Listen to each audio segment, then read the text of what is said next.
They're going to interpret the TaNaCh through the eyes of Christianity. True. Yep. Where if it's plural and about God, Trinity. Well, as we just said, anything more than two, it's plural. It could be any number. They want to see it as Trinity because they start out with the idea that God is Trinity. So any plural has to be three.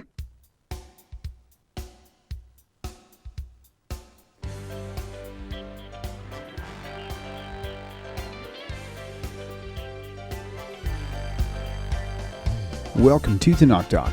I'm your host, William Hall, broadcasting live out of Kingsland, Texas, USA, with another episode of TNT, the Twisted New Testament, or as we like to call it nowadays, Judaism and Christianity, a contrast, with Rabbi Stuart, the man, Federow for the Big H, Houston, Texas.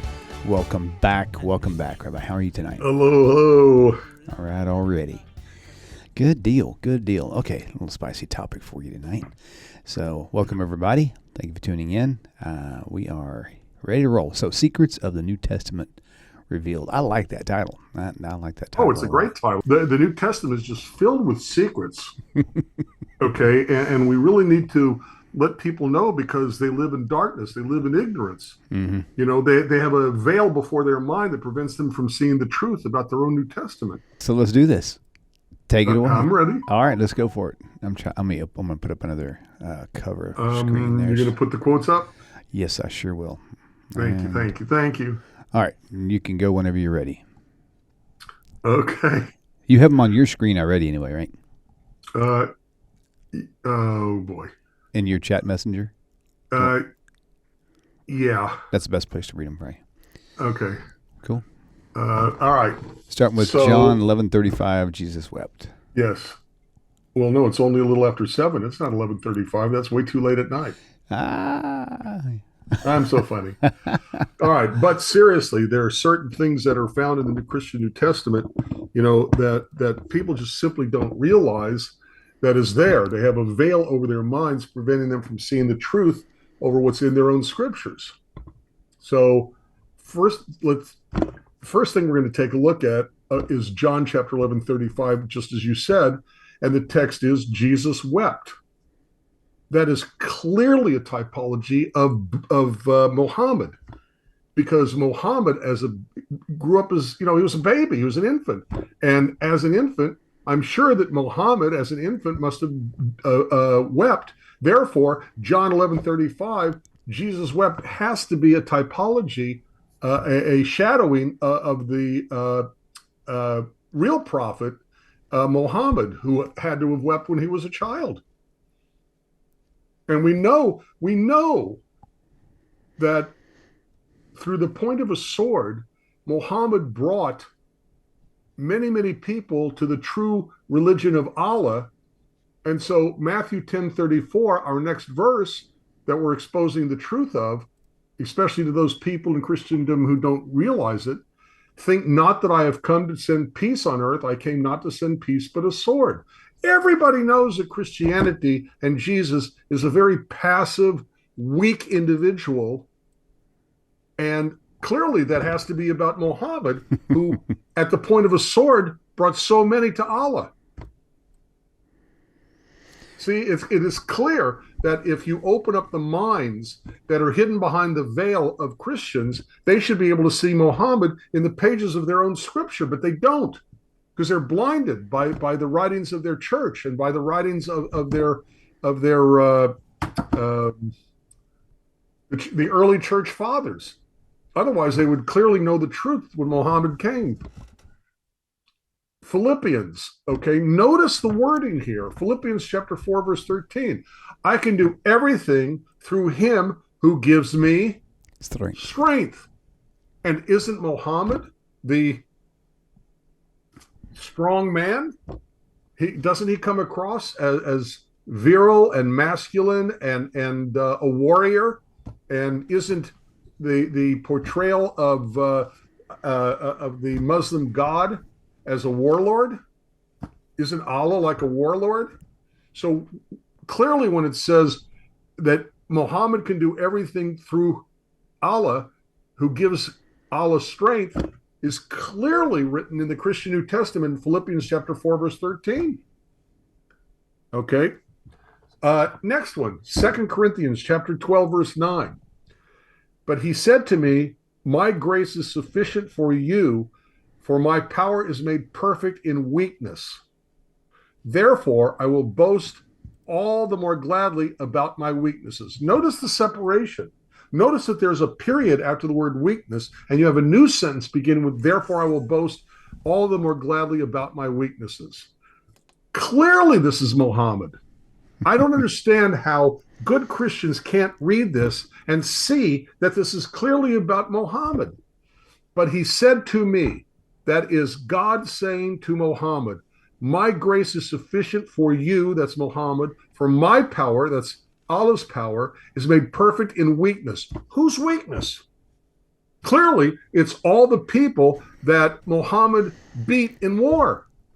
That's funny. And then the people who are in war, who were defeated, say, therefore, I will boast all the more gladly about my weaknesses. Because by their being weak, it brought out the strength and the power that was given to Muhammad by God. 2 Corinthians 12:9 is explicitly clear on this. How come the world doesn't see this? It's clearly on the pages of the New Testament. I don't know how many verses, 1, 2, 3, 4. I was able to not laugh and giggle for 4. Okay, fine. I was trying to hold it into. Thank you. Okay. 2 Timothy 3:16. By the way, I looked these verses up in the 50 most commonly well-known verses in the New Testament. And so these are quotations that, at least according to Google, Christians are very well aware of. But how come they can't see Jesus? I'm sorry. How come they can't see Muhammad in the pages of their own New Testament? Right, that's funny. Okay. 2 Timothy 3:16 is explicitly talking about the Quran. All scripture is God-breathed. All scripture is God-breathed. It doesn't say all Christian scripture. It certainly doesn't say all Jewish scripture. All scripture is God-breathed and is useful for teaching, rebuking, correcting, and training in righteousness. Clearly, that's about the Quran. How could it not be about the Quran? Okay? Romans chapter 8, verse 28, and we know that in all things God works for the good of those who love him, who have been called according to his purpose. Is the world not aware of the successes of Muhammad? Is the world not clearly knowledgeable about how Muhammad ruled the world? Invading Spain, taking over Spain, taking over most of the known world. And look at today. Look how many Muslims there are in ex-Christian Europe. In all things, God works for the good of those who love him. Who else loves Allah besides the Muslims? And therefore, all that they have done has been successful. Romans 8:28. And we know that in all things, God works for the good of those who love him and who have been called according to his purpose. Got to be about Islam. Hebrews 11:16. And without faith, it is impossible to please God, because anyone who comes to him must believe that he exists and that he rewards those who earnestly seek him. Clearly, this is about the faith of Islam, of good Muslims who have faith in Allah. And without faith, it is impossible to please God. Clearly, the believers in the Quran and followers of his prophet Muhammad, okay, are pleasing God, because it says at the end here, and then he rewards those who earnestly seek him. Can anybody doubt the rewards that have been given by Allah to his Muslim people? Am I beating a dead horse with these? Yeah, that's okay, though. It's kind of funny.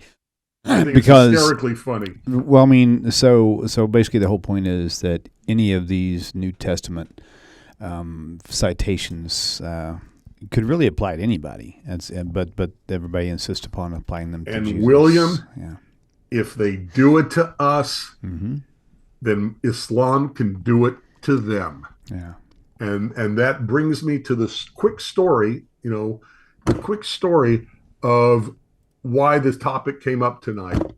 Okay. You know, I am okay. I'm in physical therapy, and the therapist I have is a teacher of Bible in the church he belongs to. He's not a minister, but he's a Bible instructor.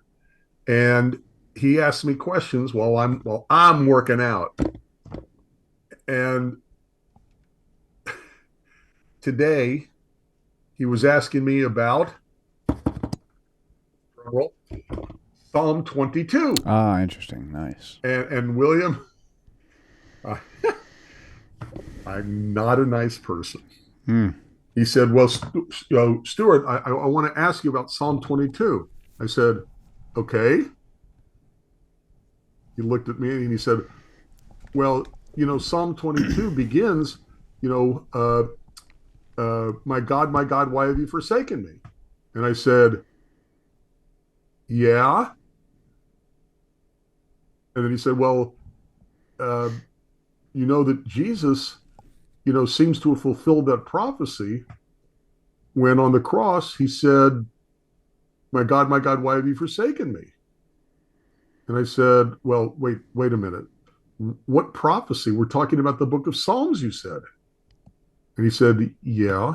And I said, they're Psalms, they're not prophecy. Why would David, who wrote most of them, write a book of poetry and a book of poems that are sung and a book of poetry that are sung explicitly in the temple? Why would that be prophecy? Right. Yeah. And then I said, which, is cliche for all the people who watch us, but I said, and wait a minute, I thought Jesus was God. So Jesus said, my God, why have you forsaken me? So Jesus can forsake himself. And again, he gave me a funny look. And then we went off to to do the exercises. Interesting. So it occurred to me as I'm driving home, can't they do that? Can't you do that with any verse in the Bible? I keep saying, I've said this before, that anybody can take any verse and interpret them any way they want to. So what is to prevent Muslims from taking a look at, the Christians' New Testament and saying that's all about Muhammad, it's all about the Quran, it's all about Allah, it's types and shadows, as they say about our Hebrew scriptures. Yep. So if they can do it to our scripture, why couldn't Muslims do it to Christians? And the first one I thought of, which was the first one we did, Jesus wept. Everybody knows that. Right. That's the shortest verse in the whole New Testament. Yeah. Okay. And I thought, now how does that relate to Islam? And I was thinking about it. I thought, well, Jesus wept, typology, types and shadows. So Muhammad must have also wept, and then I was off and running. Yeah, that's funny. Somehow, I don't necessarily think Christians or Muslims would particularly appreciate what I was doing. No, but the logic of it is sound. You know what I mean? Yeah. Logic. They can do it to us. Mm-hmm. Muslims can do it to them. For the wages of sin is death, but the gift of God is eternal life. So isn't that what the horrible terrorists, may they sink into the earth and die? Okay. The wages of sin is death. The non-Muslims are sinners, therefore they get death. And the gift of God is eternal life with virgins for the jihadis. Anything can be turned, anything can be interpreted any way that anybody wants to interpret them. Why not? Turnabout is fair play, or what's sauce for the goose is sauce for the gander, or I'm sure there are other cliches out there, sayings out there. Right.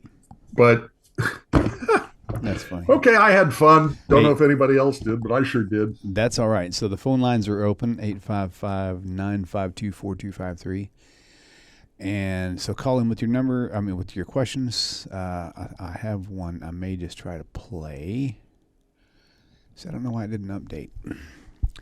I updated all the messages on one computer, and it should have transferred over to this computer, but it did not. Maybe I'll close it out and try again. Because that's going to make it a lot easier if I can see, and it sure didn't. Phone. T. Bishop, my me. Why have I forsaken me? Yeah, I saw that. It's funny. That's what they claim. Right. That's funny. Interesting. Okay, so guys, we need you guys to call in, or this will be the shortest show in history. 15 minutes. End time talks. It's good to have somebody who understands me, and I miss the Ozarks. Mm-hmm. Especially in the fall when leaves change, rolling hills. There we go. Here's your caller right here. All right, caller, welcome. You're live on the air. Please tell us your name, where you're calling from. Hey, how you doing? This is Eric calling from Illinois. What's your name? Eric. Eric. Very good. Welcome. How are you? Good. Been trying to reach you all for some time now. Oh, cool. I'm thankful that I was able to get on. I had a couple of questions.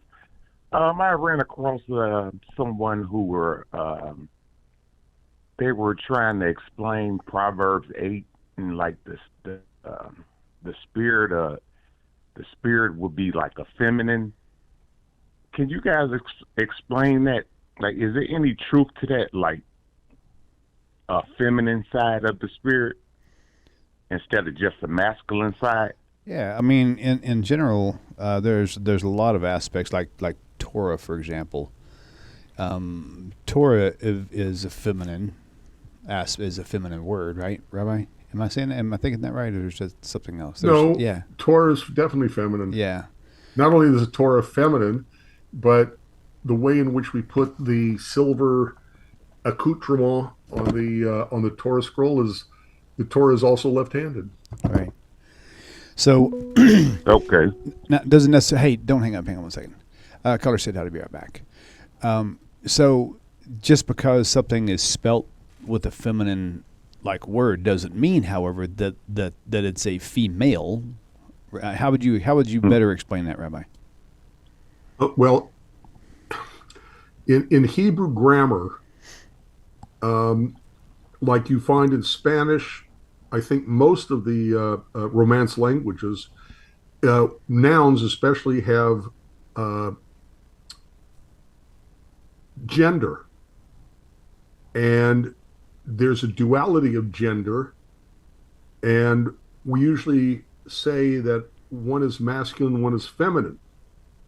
And in grammatical languages, the verb changes based on the number, is it plural, is it singular, and the gender, is it male or female, of the subject, of the noun. And so, like Torah, grammatically is considered feminine because it has the, it's Torah. It's got the on the end, and not all, but the majority of endings with on the end, although I can't think of any that are not offhand, but, old man memory, I can't remember anything anymore. But so it's considered feminine. Yeah. Caller, if we've got your question figured out, I'll go ahead and hang up now and tune in for your answer, okay? You know what? I definitely appreciate that. I just think they were trying to push another topic as far as like the great mother God of the earth, that type of thing. Well, but before you hang up, I want to make sure you realize that Proverbs chapter 8, verse 1, this isn't about the a spirit. This is explicitly about wisdom. It's wisdom personified. It's wisdom. Does not wisdom cry, and understanding put forth her, the voice of wisdom? She, that's referring to wisdom, because wisdom is also, Torah, Chochmah. You hear the on the end, they are both considered female gender nouns. But this isn't about spirit, which, by the way, is also feminine. Even without the on the end, but it's still considered feminine. in most cases. I don't remember where it's not, but I think there's some cases where it's not. But at any rate, in most cases, ruach, which means spirit, wind, breath, the word that Christians usually use for spirit, hope for Holy Spirit, is actually feminine too. But Proverbs 8 explicitly says that it's about wisdom. Doesn't wisdom cry, and understanding put forth her, that's wisdom's voice, and goes on from there, all about wisdom. Okay, great. I just wanted clarity. That Sure. clears everything up for me. Okay, thanks Awesome. a lot. Very good. Thank you, sir. Sure. All right. By the way, Proverbs 8:11, still the same proverb, for wisdom is better than rubies, and goes on from there. So, not sure where I don't think the word spirit even shows up in the verse. I'll have to look at it. That's cool. I don't think it does. All right. Well, we'll go ahead and take this next caller. Caller, you're live on the air. Please tell us your name, where you're calling from. Yes, I have a question. Basically, Rabbi, what I'm asking is, like from the description of, like the Messiah, coming, the Jewish Messiah coming, it said that there will be world peace and, everybody would believe in God and get together.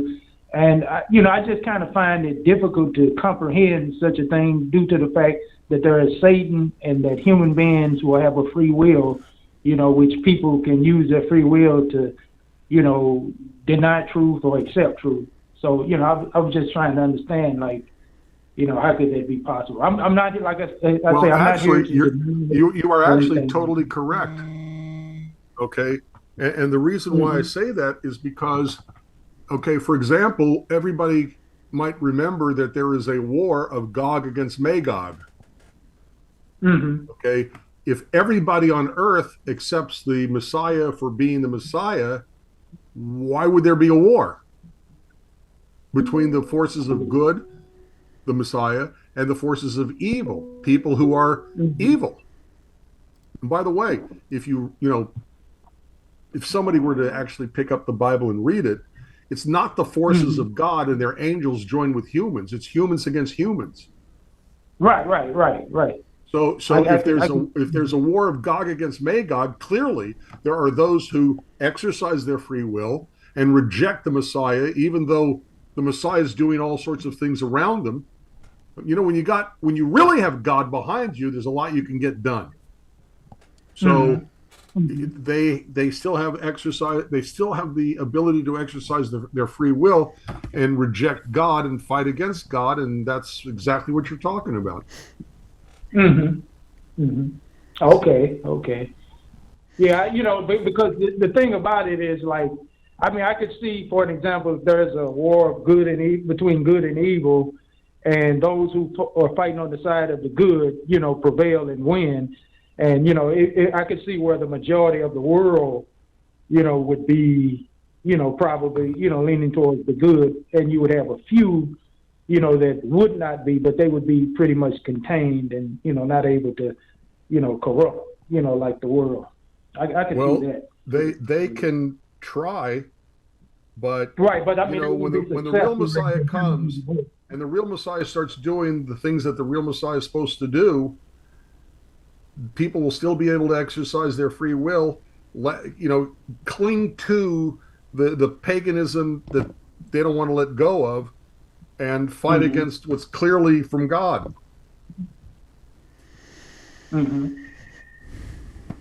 So does that answer your question? Okay. Yeah. Okay. Thank you, Rabbi. And I'm a Muslim, and I always enjoy you all's, like broadcast. Cool. Well, thank you. Awesome. As I'm fond of saying, any way I can help, and any way I can help confuse you even more. Thank you so much for your call. Thank you, buddy. We'll talk to you later. All right, bye-bye. That's cool. That was nice. All right, so let me hang up with this one, and let's try to, I'm going to go back to the one that we missed earlier, see if they'll pick up. Caller, you're live on the air. Please tell us your name and where you're calling from. Name is Dan, calling from Nashville. Dan from Nashville. And you're very good, very good. Dan from Nashville. So what is the question you have for Rabbi? The question is about Psalm 82:1. It says God says Psalm 82:1. Okay. And I walked away from my Bible, so I'm pulling this from memory. That's okay. Does God amidst the gods and judges? But the word for God in Hebrew is Elohim, which is plural. So it says Elohim sits amidst the Elohim and judges. So my question is, give me your take on that. Okay, so in Psalm 82:1, Rabbi, did you hear his question?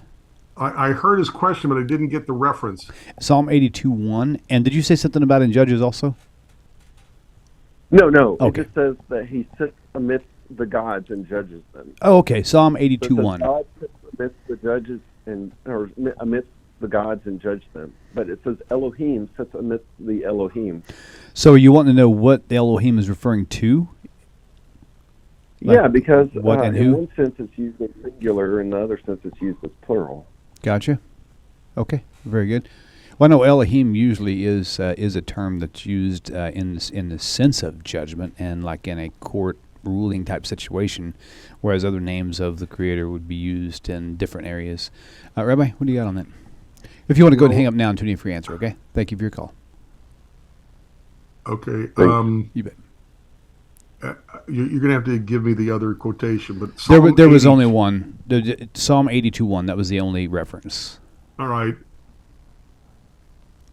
Okay. The first use. Wait. Psalm 82 verse 1 is a psalm of Asaph, and then the psalm goes on to say, "God stands in the congregation of the mighty; He judges among the gods." Okay. So there are three references. Sorry, bad word. There are three uses of words that refer to God in this verse. So I'm going to use the Hebrew. Okay. It says Elohim stands in the congregation of El. He judges among the Elohim. All right. So we've talked about this before. El is usually translated as God. Elohim can mean gods, but it can also mean God. Okay. And the root of the word El comes from the root meaning power, the powerful. So let's see. God says to Moses, "I will make you an Elohim to Pharaoh." I don't think Pharaoh's going to bow down to Moses. Not only that, but if he said that he will make Moses an Elohim, then clearly he's not going to make Moses multiple beings to him. So that would be a good point of him using that in a singular form, I guess you could say, you know. Well, yeah, you could, but that's not what it means. Right. I'm just saying in general. It means that God made Moses a power right to Pharaoh, and Pharaoh's not going to worship Moses as if he were Elohim, meaning God, but he's going to have to recognize that Moses has the power, the Elohim, okay, that God gave him. Okay? Mm-hmm. So, by the way, in other places, the word Elohim is also used to mean judges, okay, magistrates, the great ones. Elohim, it always goes, you got to remember how Hebrew works. It always goes down to the root meaning of the meaning of the root letters. And the meaning of the root letters, El, is going to have something to do with the people who got the power. I got the power. Sorry. Okay, so God, Elohim, that's God, stands in the congregation of the El, the powerful, the mighty. He, that's God, judges among the Elohim, those who are also powerful. Look, if you start out with the absolute oneness of God, then you're going to be interpreting these texts as one who is a monotheist. If you believe this is a reference to the existence of multiple gods, then you're going to interpret this same verse in a way that allows for multiple gods, and that's called polytheism. So, and by the way, remember, very important thing to remember, when it says Elohim, and people want to say gods or recognize that it's God in the plural. Plural is anything more than one. Plural is anything two and above. Yep. So Elohim could be the 30,000 manifestations of, give me a second, Brahma, the number one head god of Hinduism. If a Hindu reads the word Elohim and sees it's plural, what's to prevent him from saying, oh, this is a reference to all the manifestations of Brahma, every single one of the 30,000 gods or whatever there are in Hinduism? Why not? So we, as Jews, read our own text in the original Hebrew and understand it as God stands in the congregation of the mighty and judges among the powerful. Yep. Well, there you go. About it. Yeah, I mean, it's one of those things that should and kind of is a simple understanding, but because people are coming out of Christianity, there's a mental block on them being able to absorb it because they're thinking, no, that can't be right. So it just remains confusing when it really. And they say it can't be right, William, because they want to cling to their Trinity. Yeah. So they're going to interpret they're going to interpret the TaNaCh through the eyes of Christianity. True. Yep. Where if it's plural and about God, Trinity. Well, as we just said, anything more than two, how do we know that that's not 456,229,333,221? Mm-hmm. It's plural. It could be any number. They want to see it as Trinity because they start out with the idea that God is Trinity. So any plural has to be three. Yep. Their theology, no different than us, their theology influences the way in which they're going to understand a biblical verse. Our theology also influences the way in which we will read and understand a biblical verse. Right, you know, in our Bible, in the Hebrew language, the language of the Jewish people, about Jewish people, okay, it's our text. Mm-hmm. Okay, but you could say the same thing about us. I have no problem with that. That's what makes them Christian. They want to perceive it through Christian eyes. You know, just a really strange example of that in real world thought is, as far as how you interpret things based on where you are and what you understand.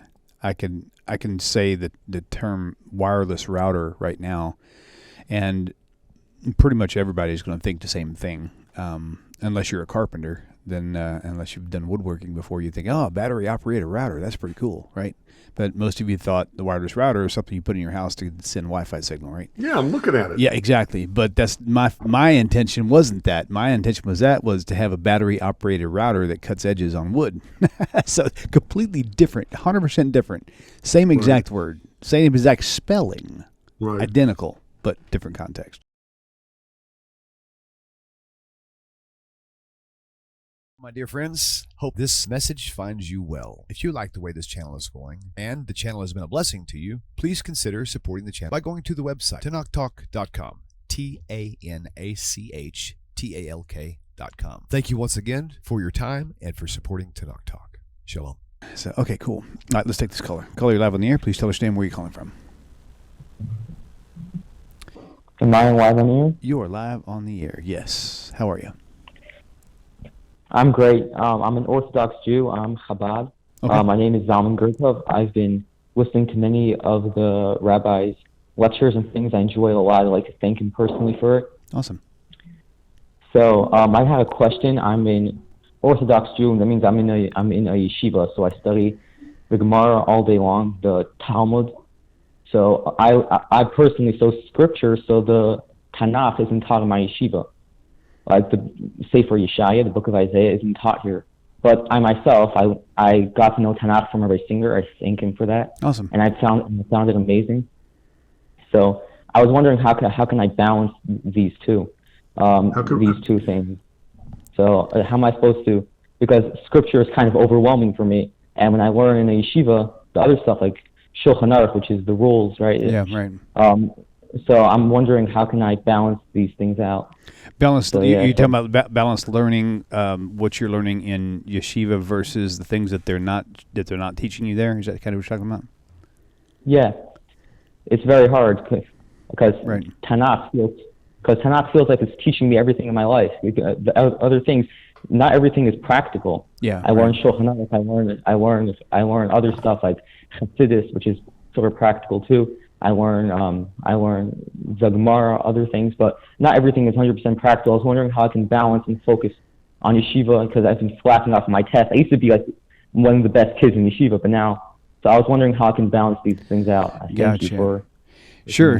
So I know one thing that comes to mind right off the bat was a long time ago I was talking with a friend of mine who was in yeshiva, and he said the same thing. They don't go over the prophets and things like that because there's no need in it. But as this world has moved all these missionaries into Israel and to the world trying to save the Jewish people, it's going to be more and more imperative that they learn the prophets and these other things through TaNaCh as they will encounter Christians trying to save them, and they can be very tricky and some of them kind of convincing. So it's important. I think it's an important thing to definitely do that. Now, as far as the how-to do it, have how to keep a good balance on it, I'm not really sure. Rabbi, you got any thoughts on that? Yes, as a matter of fact, I do. Okay. And it's actually straight from Mishnah from the Talmud. And that is, look, the TaNaCh is not nearly as big a quantity of words that as you find in the Talmud, but it's still an awful lot. And my strong suggestion, we're told, set a time to learn. So it doesn't have to be 50 hours a day. Okay, you got enough worried about with Talmud study. So what I would say is 30 minutes, 15 minutes. Take a singular commentary. Okay, mine right now is Safad Emet. At any rate, the point is take a commentary, okay, which is only TaNaCh, and go through it. 15 minutes a night, 15 minutes a day. Right. Okay. And look, and you know very well that study never ends. Yeah. But if you set a time and set a clock, put a alarm on, and for 15 minutes, read through a commentary, Rashi, but there are plenty of others. Okay. And start. I was thinking too that, you don't have to have a particular long-term schedule, like a date of completion, like the Talmud is like a 7-year study. I can only imagine starting off in the Talmud, knowing it takes 7 years to do it. Right up front, you're going to be really overwhelmed. I was like, oh my gosh, what a long way to go. So I just recommend it like I'm trying to learn to play the guitar just as a hobby. And at first I was thinking, my gosh, I see these people playing. There's no way I could do that. But then I realized that you just take a little bit at a time, whenever it's comfortable, and just but don't try to focus on the end. Just focus on what you're doing now.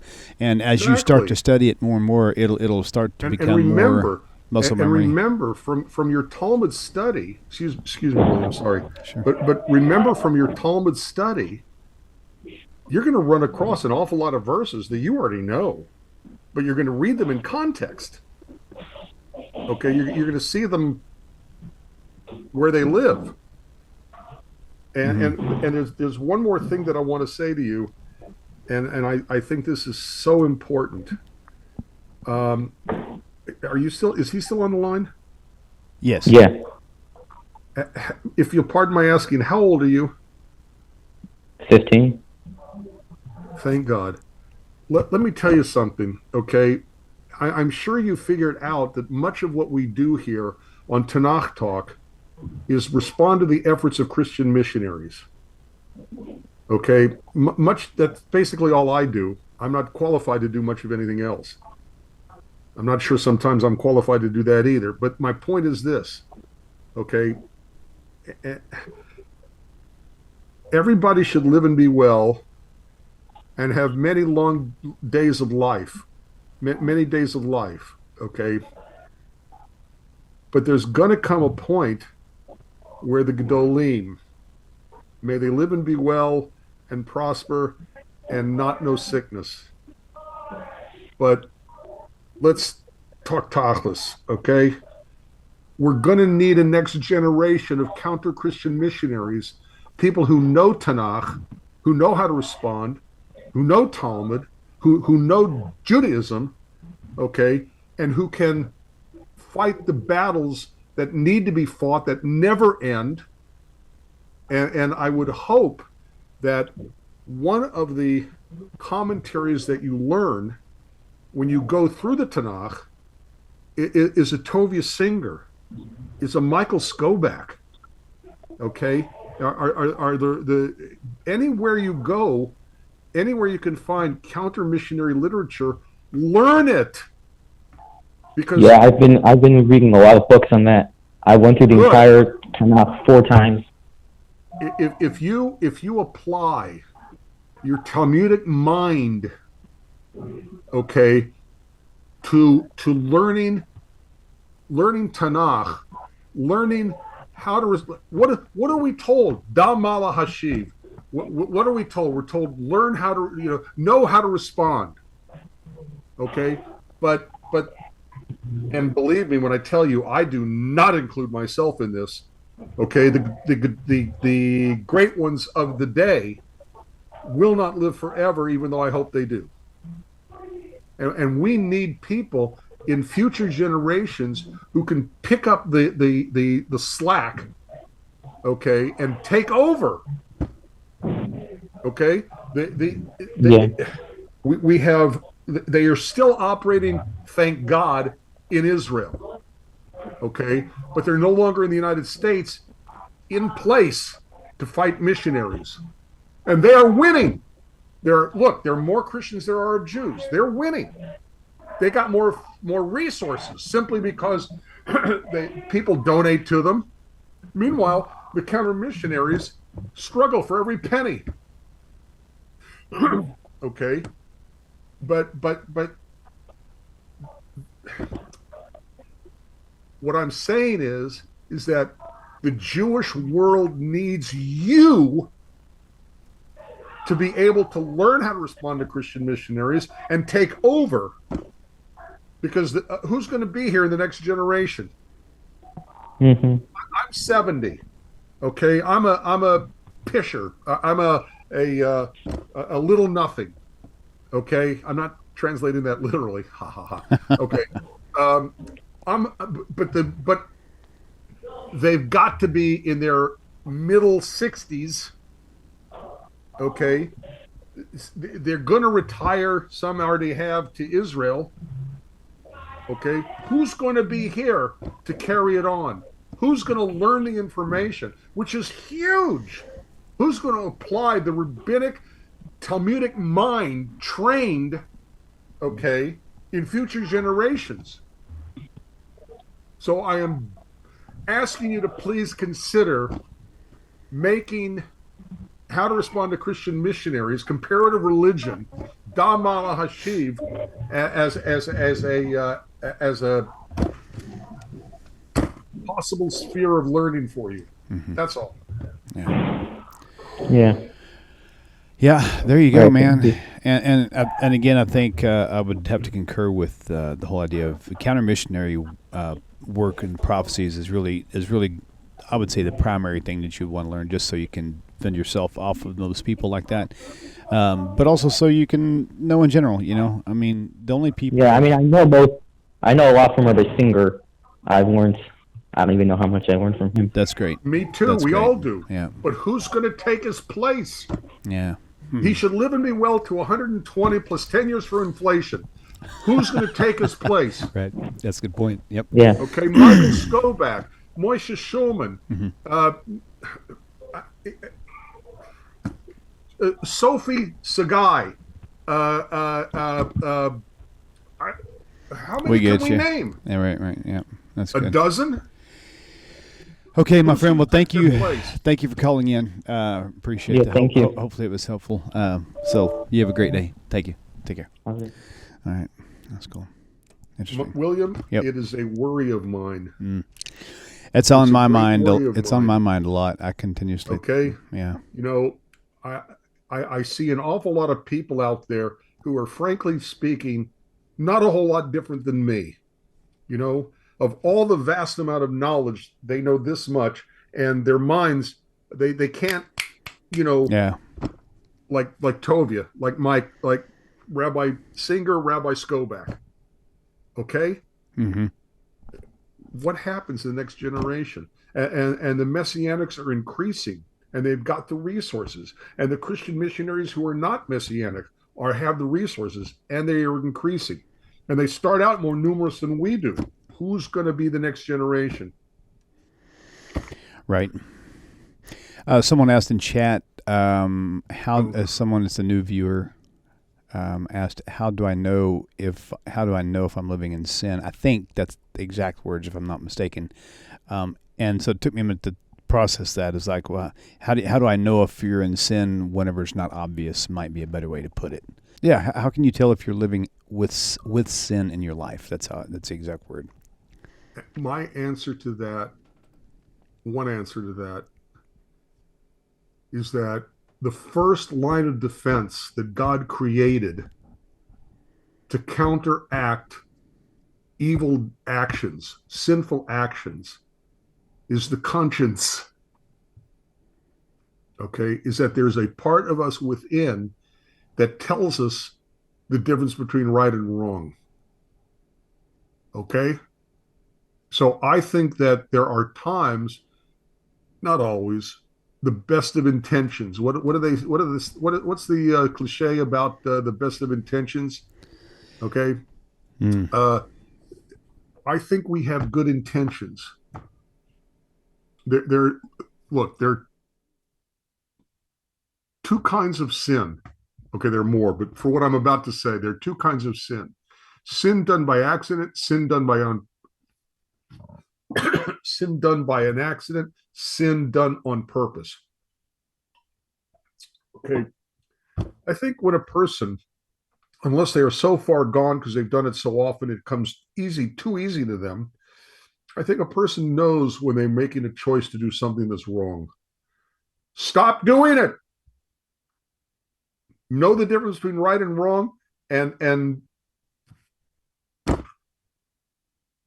say and act accordingly. Okay, but everybody makes mistakes. Everybody has good intentions. Come on, how many people on this chat? Okay, how many people who will ever listen to this broadcast?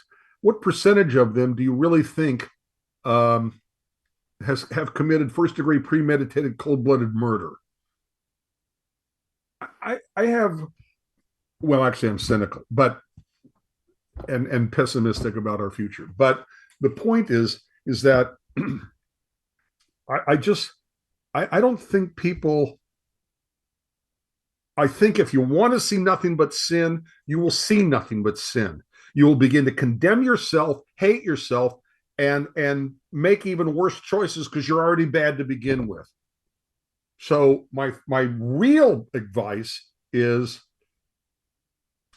remember that you are made in the image of God. Remember that God said you are a little lower than the angels. Now act like it. But don't condemn yourself for the mistakes you make, and don't condemn yourself too much, okay? When you know you've done something intentionally that you knew was wrong, but you did it anyway. You knew were wrong. You knew it was wrong, but you did it anyway. Stop. What do we learn from Jonah?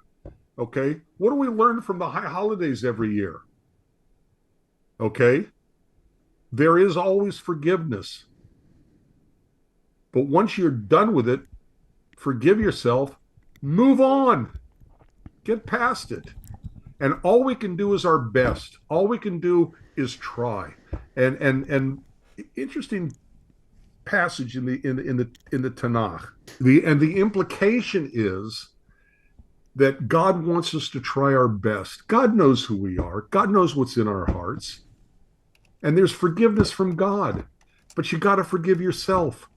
And only looking around to see the sin that you're in and being, terrified about the sin that you're in. Proverbs 24:16. I'm sorry, what? Proverbs 24:16 says, "For a just man falls 7 times and rises up again." Is that the one you're thinking of? No, but that works. Okay. The point is that you get up again and move on. But if you want to wallow in your sinfulness, you can do that too, but it's not going to get you anywhere. Mm-hmm. Everybody makes the best choices they can with the information they have at the time they make those choices. Okay? What do we learn every high holiday season? Stop doing the bad, start doing the good. God forgives. Now move on. God will not even remember. Okay?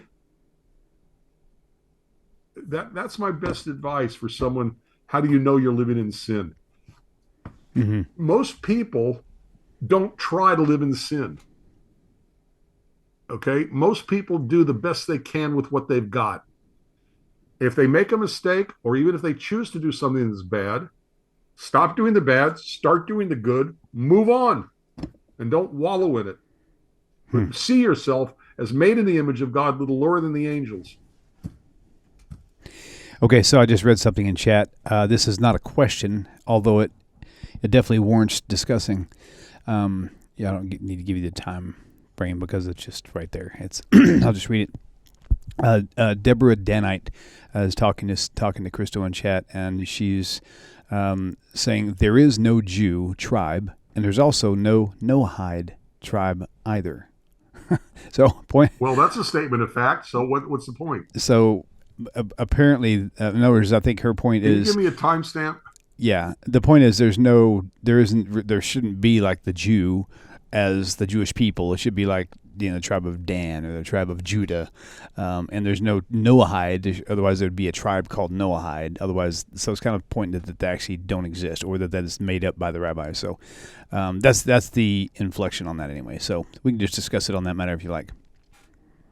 Okay. Well, in all of the Gospels, the word Christian is never used, and the Gospels are the most important elements, I think. Good one.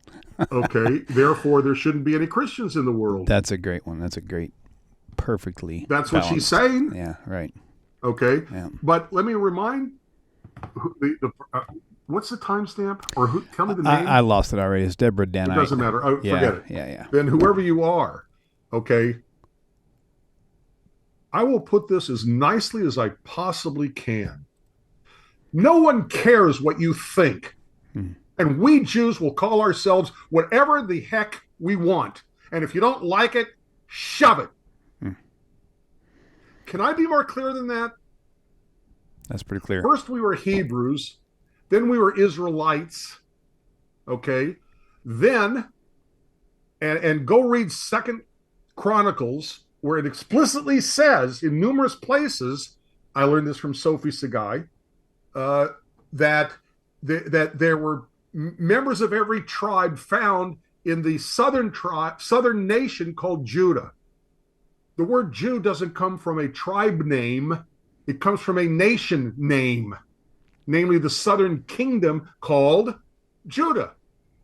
And when the Jews, the people of the southern kingdom called Judah, were exiled, the group as a whole, which included people from every tribe, were called by the name of the nation, the southern kingdom of Judah, and they were called Jews.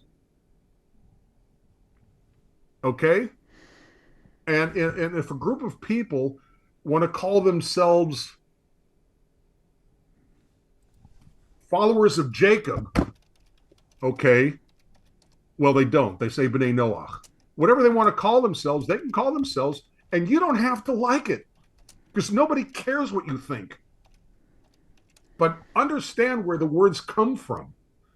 Okay? All names come from something. That's why I wanted to know what her name was.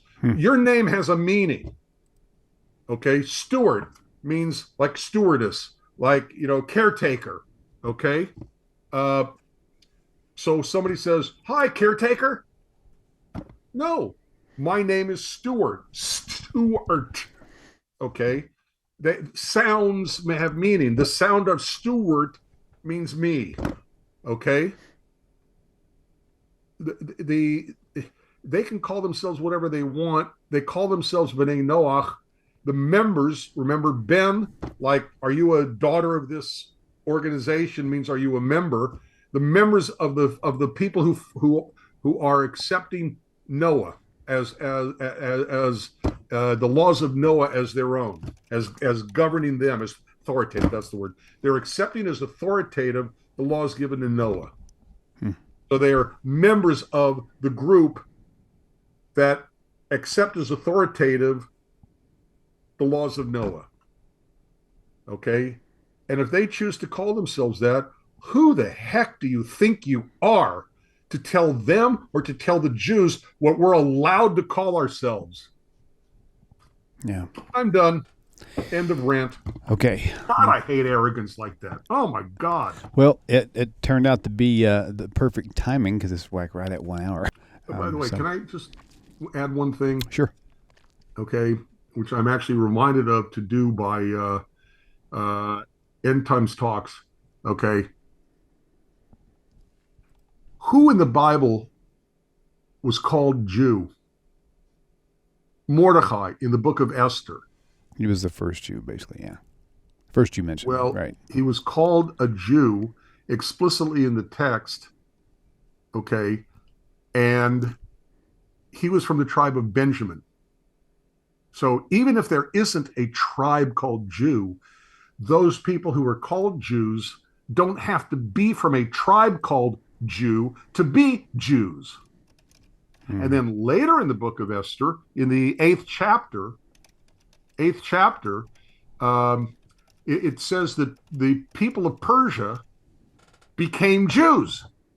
So they don't have any tribal affiliation in their background, and yet they became Jews. It's called conversion to Judaism makes you a Jew. So don't tell us what about our words, and you may want to pick up the Bible and actually read it for a change. Yep, very good. Arrogance, my God. Okay, well, very good. All right, well, thank you all once again for tuning in. Subscribe to the YouTube channel, turn on notifications, click that like button. It'll help a lot. So thank you, Rabbi, for your time, and don't forget to check out Rabbi Federow's book. Unless you want to buy all three of those, that would be kind of interesting. English, Spanish, and Portuguese. One more thing. Yeah. Hey, Ray, anytime, although I'm not fond of Scotch, hey, it all tastes the same. Bourbon, Scotch. Send it to me. I'll take care of it for you. Yeah. Raymond Reeve. Bourbon, Scotch. What's the other one? Bourbon, Scotch. They all taste the same to me is my point. Oh, gosh. Okay. Yeah. Not so much. Yeah. So, but I'll be happy to. I'm going to have a glass now that we are discussing it. You're such an alcoholic. Man. I'm not quite there yet, but I am working on it. Good. Don't be. It's not much fun. Just kidding. Okay, guys. Y'all have a great night. Thank you, Rabbi. You're awesome. We'll see you guys on the next show. Stay tuned. I believe tomorrow night I've got a replay from something. I forgot what it was. Oh, it was Rabbi Singer this Sunday. Right. It's finally ready to replay tomorrow night. It is a replay, but live chat will be enabled. This is just kind of how I'm doing it. It'll replay. Every show will replay one time, and usually within a week or two. So it's not like it's an old show. It's actually a new show that only a few people have seen. So that's how you have to look at it. So, okay. Peace out, everybody. Shalom, shalom. Take care. Bye. Hello, my dear friends. Hope this message finds you well. If you like the way this channel is going, and the channel has been a blessing to you, please consider supporting the channel by going to the website, TaNaChTalk.com. TaNaChTalk.com. Thank you once again for your time and for supporting TaNaCh Talk. Shalom.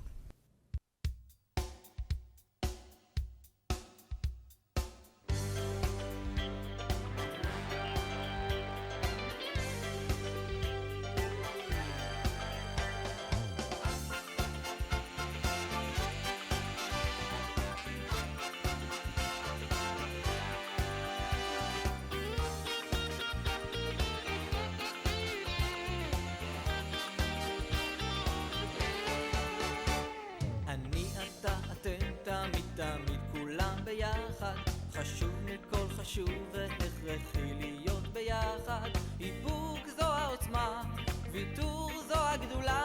השאיפה והכמיהה